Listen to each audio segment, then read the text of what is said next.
Hi, everyone. It's Dr. Christine Lee. Welcome back to the Make Time for Success podcast. This is episode number 156.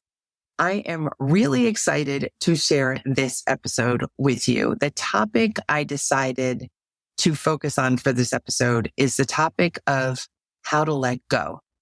And whatever you are struggling with right now, whether it be a relationship, a challenge in your life, procrastination, or getting your laundry done, this episode is going to have something for you, because I think letting go is a topic that we're really not taught so well. We're taught to really acquire and to achieve and to embrace things.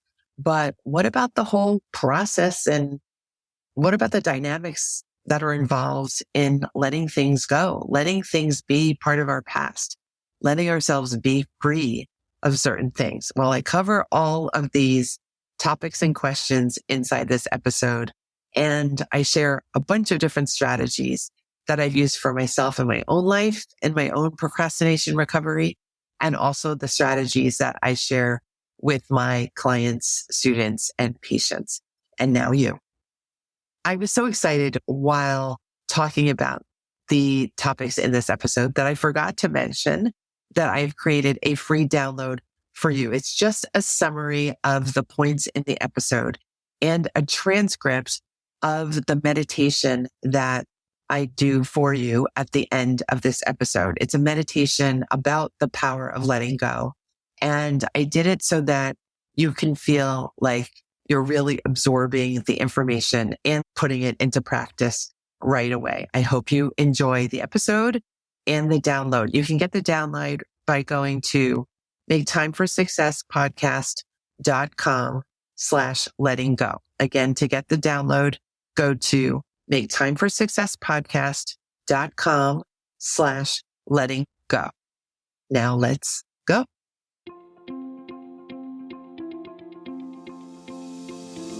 Hi, I'm Dr. Christine Lee, and I'm a psychologist and a procrastination coach. I've helped thousands of people move past procrastination and overwhelm so they could begin working to their potential. In this podcast, you're going to learn powerful strategies for getting your mind, body, and energy to work together so that you can focus on what's really important and accomplish the goals you want to achieve. When you start living within your full power, you're going to see how being productive can be easy and how you can create success on demand. Welcome to the Make Time for Success podcast. For today's episode, I've chosen the topic, the importance of letting go. We're approaching the end of the year 2023, and I think I get reflective at this time of the year. And I know that many of you do as well. It's just our habit. We were raised this way to start to think about what have we been able to do? What have we failed to do at the end of the year? And what would we like to do going forward? And that gave me the idea of doing an episode on the topic of letting go, because I do believe that it's such an important skill, because it allows us to have room. It allows us to have room to think, to feel, to create, to enjoy our relationships, and to be ourselves. When we're attached to this, that, and the other thing, things that no longer suit us, habits that don't work for us, ideas that are false or no longer are true, all that hanging on to stuff that doesn't work anymore, it's like not emptying your garbage can on a regular basis. You'll end up feeling like stuff is starting to stink. You'll end up feeling like you have no room to move in your apartment or your home. And I don't want that feeling for you. I want a feeling of freedom, of cleanliness, of ease, and of flexibility. I think those are some of my favorite words. So let's discuss together, why don't we, the ways to really learn how to let things go. So I'm going to start with the story of my own recovery from procrastination, because that story would never have happened if I didn't make a decision that I wanted to have things change in my life. I was at a point in my life where I had done decades of procrastinating, avoiding, stressing out over everything, messing up so many different moments in my life, letting so many different people down in big and small ways, including myself. And there came a point, or a few points in my life, where I decided I can't do this anymore. There must be an easier way for me. There must be a better way for me. There just needs to be some alternative to constantly turning to procrastination and feeling overwhelmed. And that process was certainly there. There really was an alternative. And I want you, if you happen to be stuck in a massive bout of procrastination, maybe even years of procrastination, as you're listening to this episode, I want you to know that there's so many different alternatives to having to rely on procrastination all the time. The way that I began to start breaking free was to explore things and areas and concepts that I hadn't before. The first one that I have on my list is from the book, The 4-Hour Work Week by Tim Ferriss. I really enjoyed that book back in the day when it was published. It's a very old book at this point, but one of the pieces of advice that Tim Ferriss gave in that book was to save time, to save yourself a lot of time by giving up the habit of being all caught up with the news of the world, with the local news, with the news of your town, all the different types of news that there are. And having grown up being a big fan of the news, watching the news, reading the news, knowing the news, this was a trip for me. I really had to think about this. But then I realized that this was basically a genius idea, because as Tim Ferriss said in the book, any really important piece of news you can find by just going to a meal at your local restaurant. You can find out what is really important in the world by just being around in the world, by talking to your waitress or your waiter. And I do believe that is true. And I was able to reduce my news consumption by a lot. Granted, I was not as caught up with daily events, but I had so much more time to play with, to enjoy, to use, because I wasn't constantly trying to keep up with the newspaper and the news. So that was one thing I learned how to detach from and to give up and to let go, was my news consumption.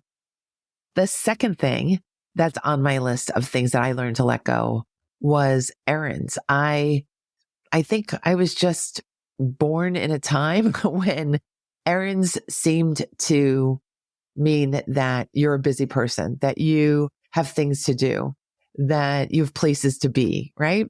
And I was always somehow spending my time doing an errand, planning an errand, finishing an errand, thinking about a new errand. And when I decided that I really needed to shift away from procrastination, errands started to drop away. I think naturally, because I started to really value my time at a higher level, at a deeper level. And I started to think, could I maybe batch my errands?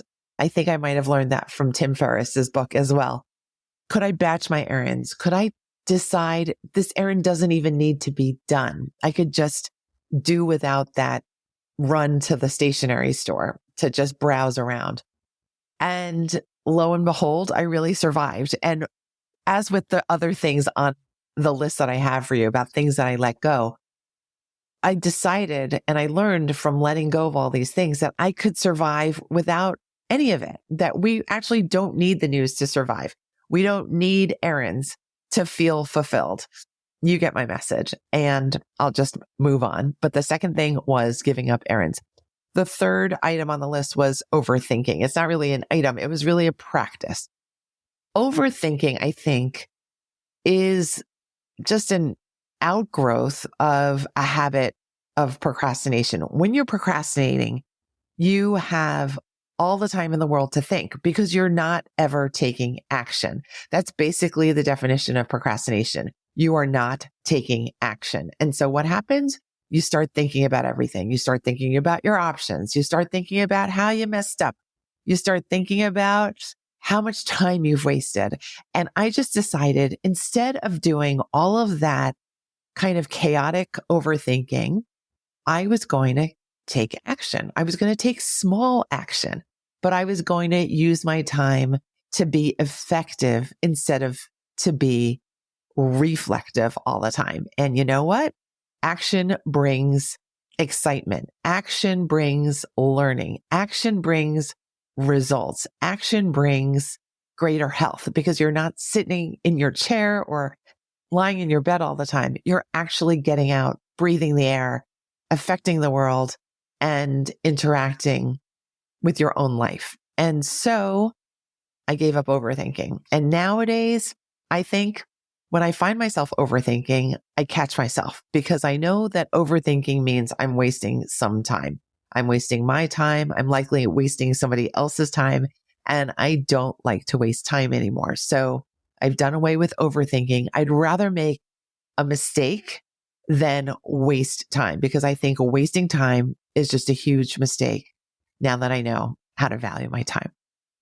The fourth item on the list is clutter. Although I'm not completely done with my clutter bug habits, I really have recovered a great deal.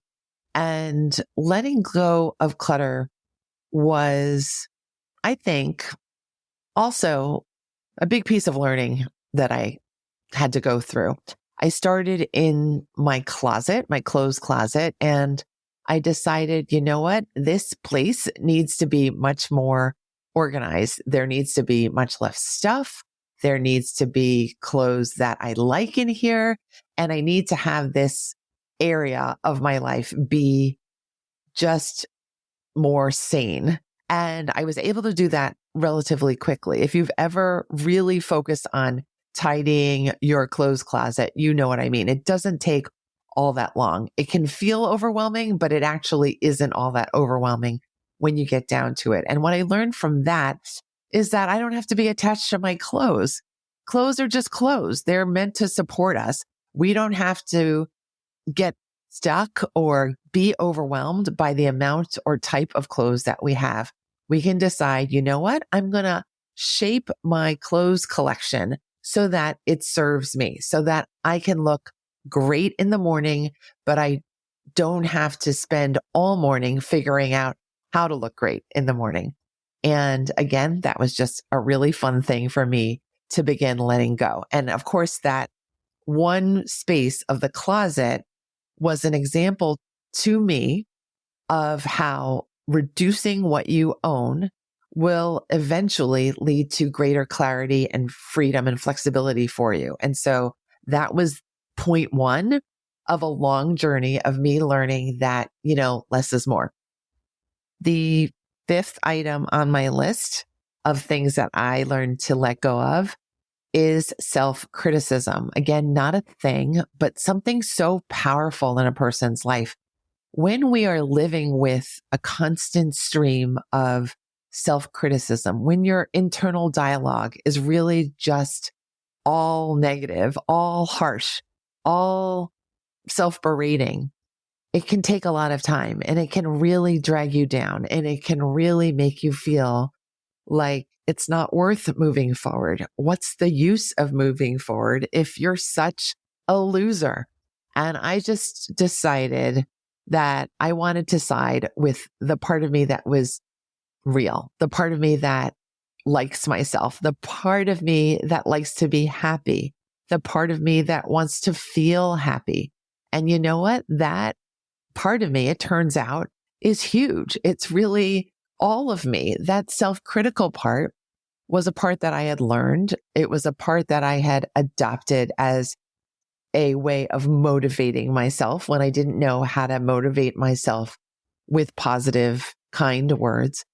But now I know that self-criticism is really almost never necessary, and it's almost never the best way to go. So if you happen to be a super hyper critic of yourself, I challenge you to take a look at that. See, is that really working for you in the best way possible? Is that really the only voice that can help you forward? Can you adopt a voice that is more realistic, that is more kind, that is gentler, that is more supportive of you and your needs and your goals? And experiment with that. I promise you it won't hurt. And likely it's going to be just this bright light flooding into your life that you're going to feel that you found something brand new that works better than that constant self-criticism, that naggy voice that never seems to go away and never seems to shut off. I promise you, you can learn to turn that stuff off. What I also let go of, this is item number 6, is relying on procrastination. I think all of the items that I've just listed before, letting go of the news, of errands, of overthinking, of clutter, and of self-criticism, when I was able to do that, I was also able to finally let go of the habit of delaying everything because I was happier, because I felt like I could see more clearly what was at stake when I sat in my chair and didn't do anything and overthought everything. I was wasting my opportunities and I was wasting my time. And so I became much more naturally, easily motivated to get things done. I decided, you know what? Even if it feels really difficult, I'm going to stay here and I'm not going to give up. I decided to persevere, and I decided that I wasn't going to allow self-criticism in the door anymore. And therefore I needed to keep going. So I dropped the habit of procrastination. And the last item on my list is, again, not a thing, but it kind of was an action. I decided that I was going to let go of being afraid of everything. I used to be afraid of my own shadow. I used to be afraid of making mistakes, of making the wrong choices, of letting people down, of making a fool out of myself, of going blank when I was public speaking, all of these things. You list it, I had it.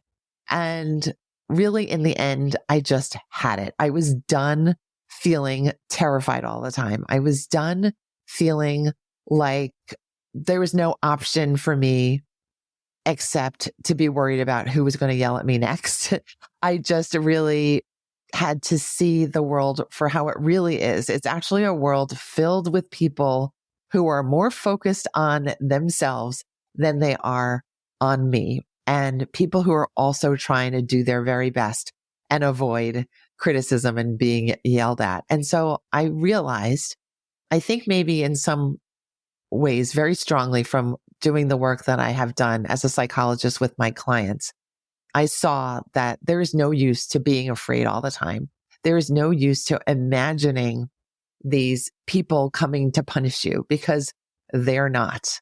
These are figments of our imagination. And I think it's just much more fun to live in reality as a grown adult, as a grown woman. I have really enjoyed being happier, not being afraid of things, and really just going for what I want, which is more happiness and more achievement and more freedom in my life.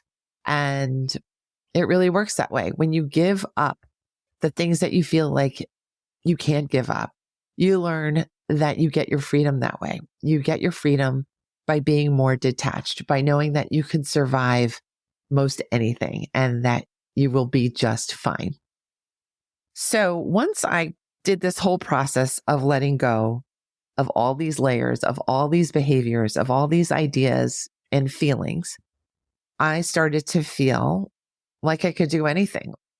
All I needed to do was to commit to making a change, no matter what it was, whether it was reading more or being a better cook or being a better friend.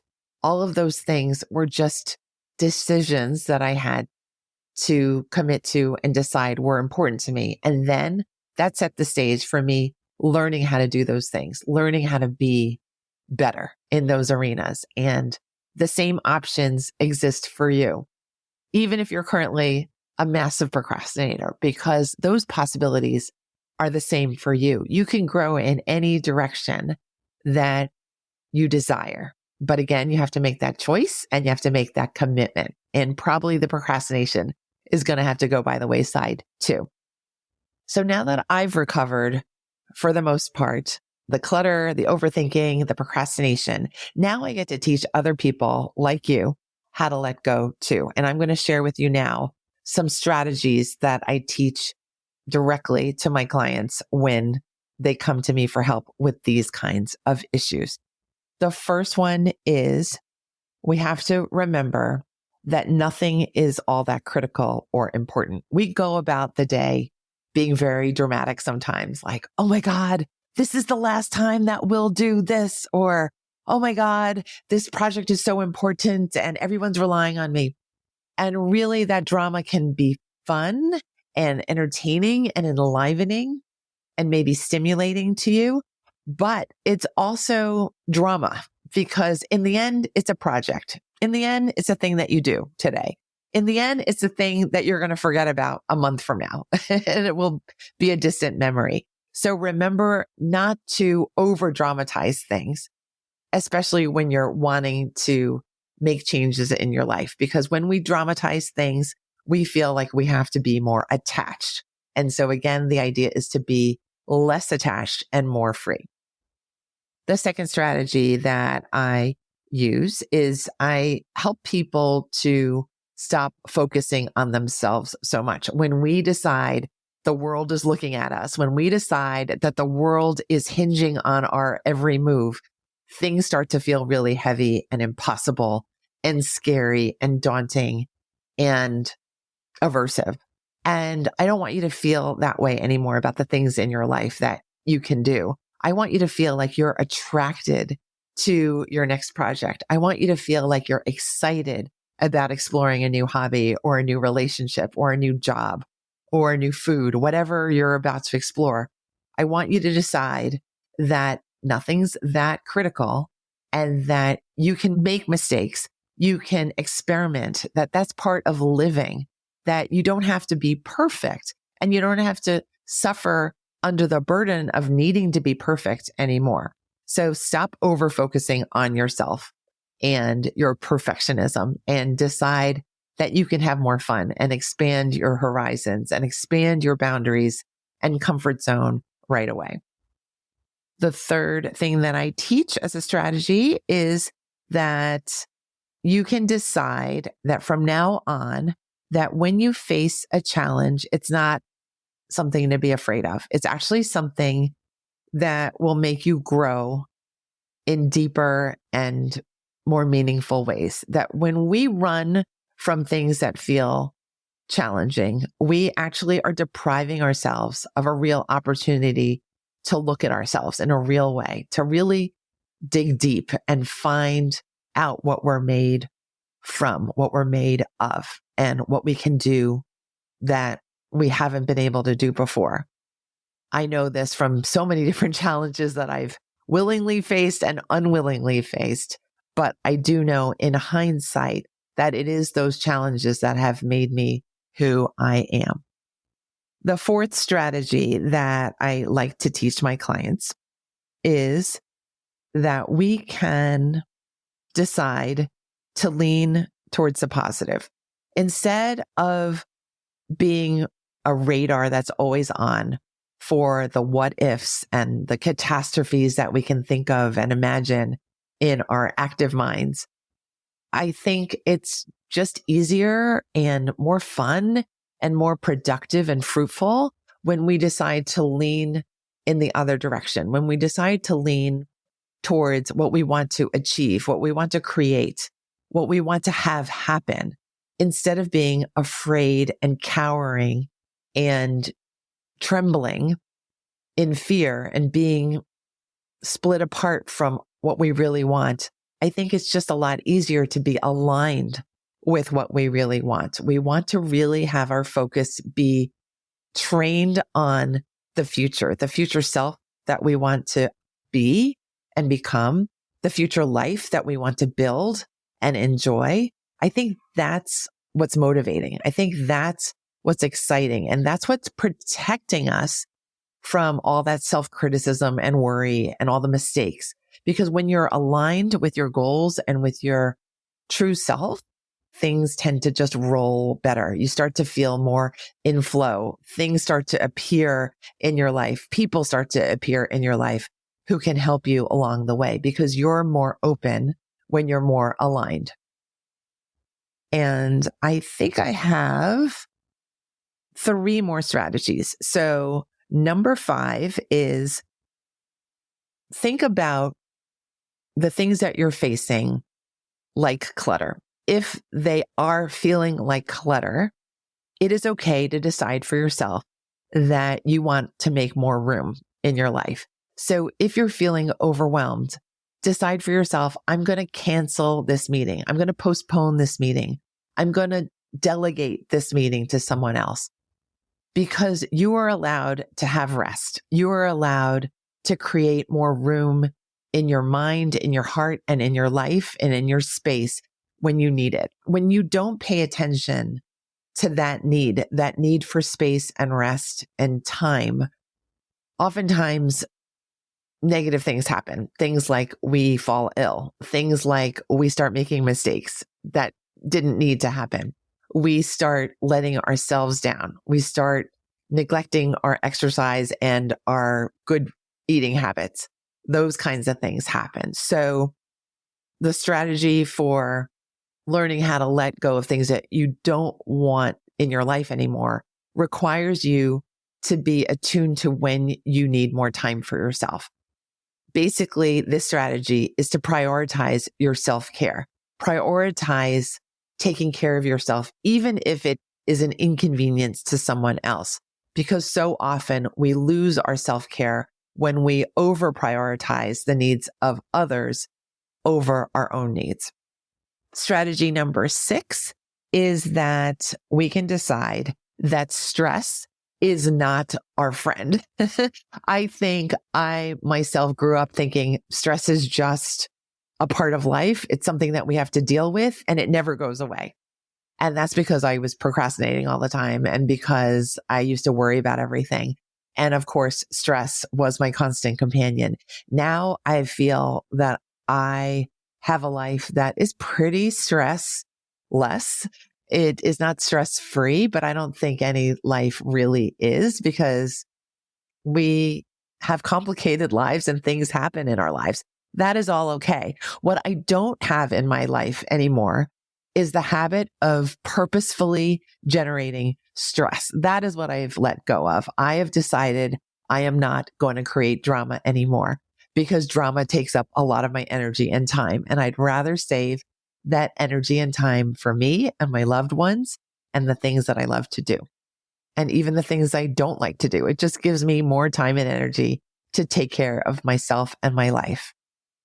The very last strategy that I have put on this list of 7 is to always remember that before you were attached to the thing that you're struggling with, you were unattached. Before that guy who's causing you trouble in your relationship, before that attachment came along, you were perfectly fine without that guy, without that beautiful sweater that you feel like you can't part with.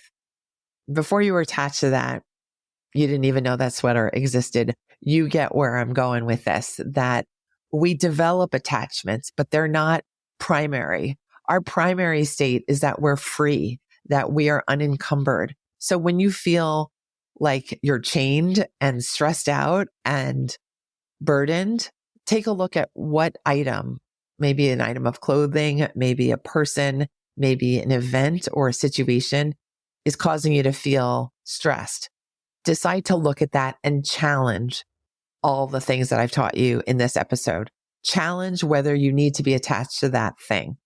Challenge whether that's the only way to interact and have a relationship with that thing.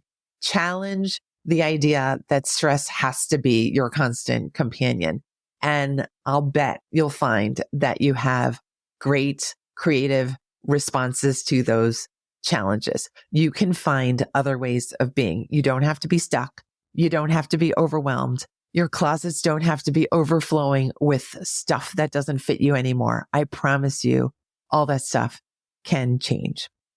Now I'm going to take you through a brief tapping exercise just to reinforce this message that you can let go of things even when it feels like you can't. And I just want to help you do this at the end of the year, at any point of the year, anytime you feel like you need a boost, you can come back to this episode and this tapping meditation exercise that I'm going to do now. If you are inclined to watch me do this, you can watch the video on my YouTube channel.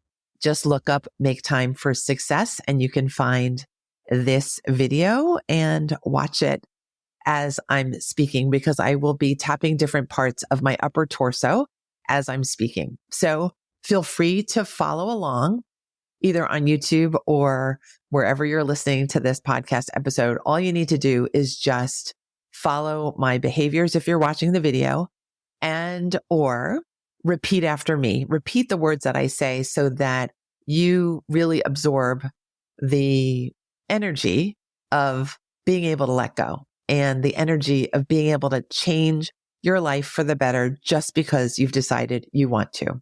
All right, here we go. Even though I feel like I'm attached to so many different things in my life and in my world, I choose to deeply and completely love, honor, and forgive myself. Even though sometimes I feel like I don't know how to behave, I don't know how to get things done, I don't know how to do things properly, I choose to deeply and completely love, honor, and forgive myself. In my old story, I felt like stress was my constant companion. I felt like I had to do everything. I felt like I had to worry and overthink about everything. I felt like I was the person that everyone relied upon to get things done, even though in my heart of hearts, I knew that couldn't possibly be true. And this old story was really, really troubling to me. It caused me to feel stressed. It caused me to feel depleted. It caused me to feel like I was in this hot spotlight all the time. It caused me to feel like I had very few options when I needed them. It caused me to feel like I couldn't think clearly for myself and for my loved ones. And it caused me to feel sad and unhappy. And I know now that anytime something causes me to feel sad and unhappy, I have the authority and the right and the privilege of figuring out how to change that thing. And so now I'm going to do that very thing. I'm going to change my style of thinking about my options. Instead of feeling like I'm attached to everything, every habit, every item of clothing, every person in my life, every challenge, I'm going to decide for myself that I have the ultimate power to decide what I choose to be attached to and what I choose to let go of. I have that power to decide. Such an important power, I know now.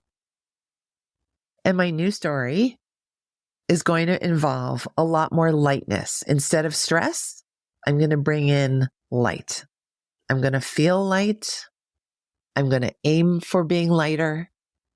I'm going to aim for being more flexible. I'm going to decide to choose what's right for me and what is not right for me. And I'm going to say no confidently when I know in my heart of hearts that this event or this invitation or this challenge is not meant for me. I'm going to not get myself attached to everything that crosses my path. I already feel lighter just thinking about this new story where I'm the boss, where I set the pace, where I make the decisions, where I get to make the choices. I feel lighter because I'm deciding to change. I feel lighter because I know the future is going to be easier to manage and more fun when I adopt these new habits and when I really live into this new story. And I believe it's time for me to adopt this new story. I'm an adult now. I don't have to be terrified of every little thing. I don't have to be overly dramatic just because something is stimulating to me. I don't have to feel like I need to procrastinate in order to get things done. I don't need to feel like my reputation's on the line every time somebody asks me for something or anytime that something comes up. I can just be.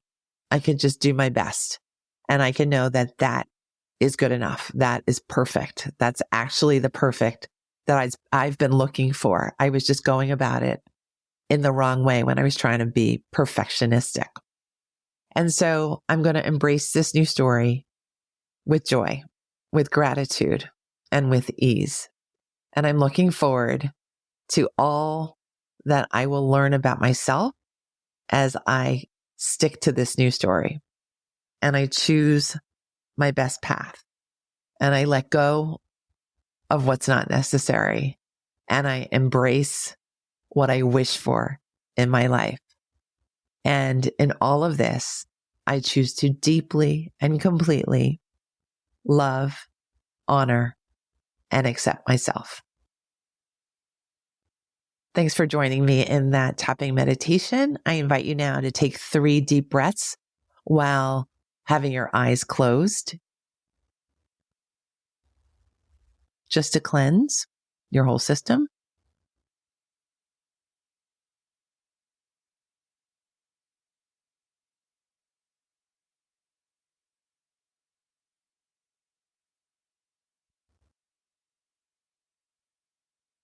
And I hope you've enjoyed this episode all about letting things go. I hope you feel lighter already.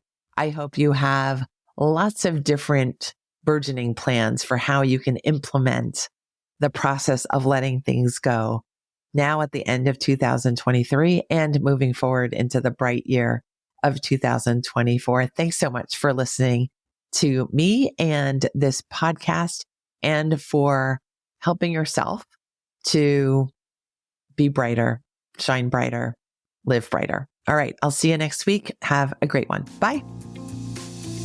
Thank you for listening to this episode of the Make Time for Success podcast.